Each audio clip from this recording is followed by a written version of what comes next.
Si hay algo que nos une absolutamente a todos sin excepción, es que la vida tiene un final.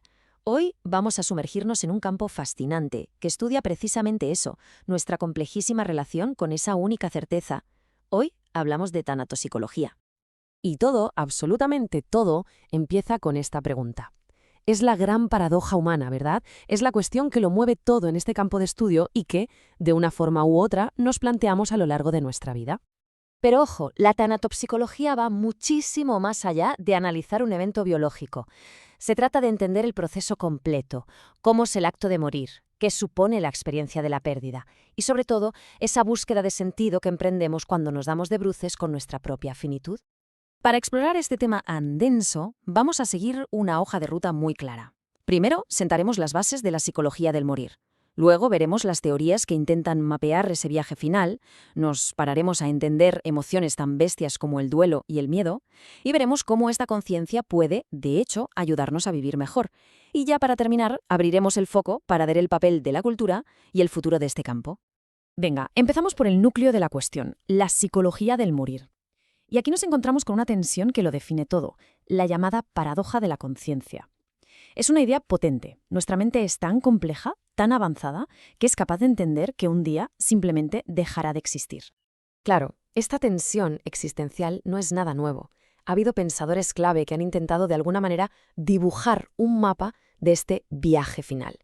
Ahora vamos a conocer esas teorías que no solo buscaban describir el proceso, sino sobre todo humanizar una experiencia que al final todos vamos a compartir. Seguro que esto les suena a mucha gente. El famoso modelo de las 5 etapas de Elizabeth Kubler-Ross. Ahora, lo más importante aquí, y quiero que esto quede clarísimo, es que no es una lista de la compra, no es una hoja de ruta que haya que seguir paso a paso. Es más bien un marco, una forma de ponerle nombre a las emociones que pueden aparecer. Pero cada viaje es único y para nada lineal.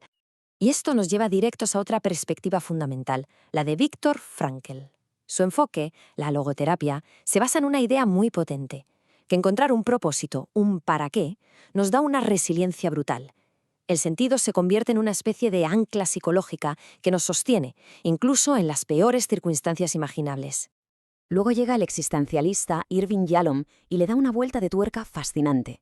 Dice, vale, sí, la muerte nos angustia, es inevitable. Pero esa misma conciencia de que nuestro tiempo es limitado puede ser el empujón definitivo que necesitamos para vivir una vida más auténtica, más nuestra, sin dejar para mañana lo que de verdad nos importa. Bueno, estas teorías nos dan como un mapa, pero el territorio, el camino real, está lleno de emociones intensísimas. Así que ahora nos metemos de cabeza en dos de las más poderosas, el duelo y el miedo. Vamos a ver cómo navegamos la pérdida y cómo gestionamos el temor a nuestro propio final. Hay dos palabras clave aquí, adaptativa y reorganización. El duelo no es un estado pasivo, no es sentarse a estar triste y ya está.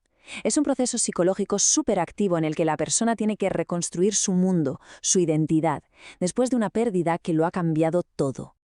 Y esto es un cambio de mentalidad radical en la psicología.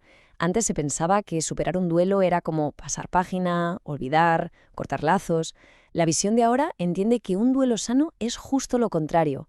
Es transformar esa relación, mantener el vínculo de una forma nueva, simbólica, e integrar ese recuerdo en la vida que sigue. El miedo a la muerte, la tanatofobia, rara vez es una sola cosa. Es más bien como un pack de miedos distintos.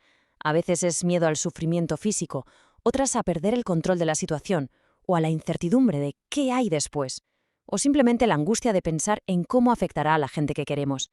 Es una emoción compleja, con muchas caras. Vale, ahora vamos a darle un giro a todo esto. ¿Y si pensar en la muerte no fuera solo algo oscuro y paralizante? Esta sección va justo de eso, de explorar cómo, por paradójico que suene, ser conscientes de nuestro final puede darnos las claves para vivir mucho mejor. Hay una teoría que lo explica genial. Se llama la teoría del manejo del terror. Y lo que viene a decir es que muchas de las cosas que hacemos, crear arte, tener hijos, defender unos ideales, construir una carrera, son en el fondo una forma de crear un legado. Son como escudos simbólicos que nos dan la sensación de que una parte de nosotros va a perdurar, que va a trascender el final biológico. Y esta búsqueda de sentido y dignidad es precisamente el corazón de la atención al final de la vida. Es toda la filosofía que hay detrás de los cuidados paliativos, que se centran en la autonomía, en el bienestar. El foco no es añadir más días a la vida, sino añadir más calidad, más paz y más sentido a esos días que quedan. Hasta ahora nos hemos centrado en la experiencia más individual, pero claro, nadie se enfrenta a esto en una burbuja.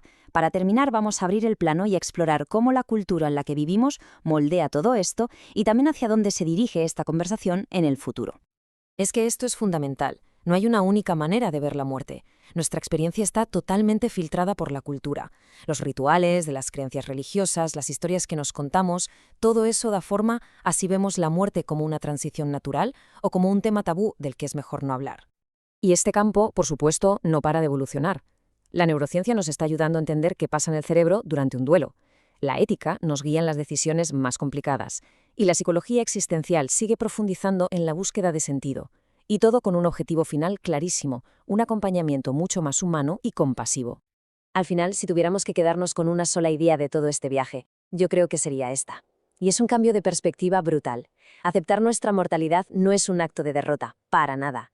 Es, en realidad, el reconocimiento que le da un valor incalculable a cada momento, a cada experiencia y a cada conexión que hacemos en la vida. Así que cerramos con esa reflexión flotando en el aire. Una pregunta para que nos quedemos pensando en cómo cambia nuestra manera de empezar las cosas el hecho de aceptar de verdad que todas tienen un final.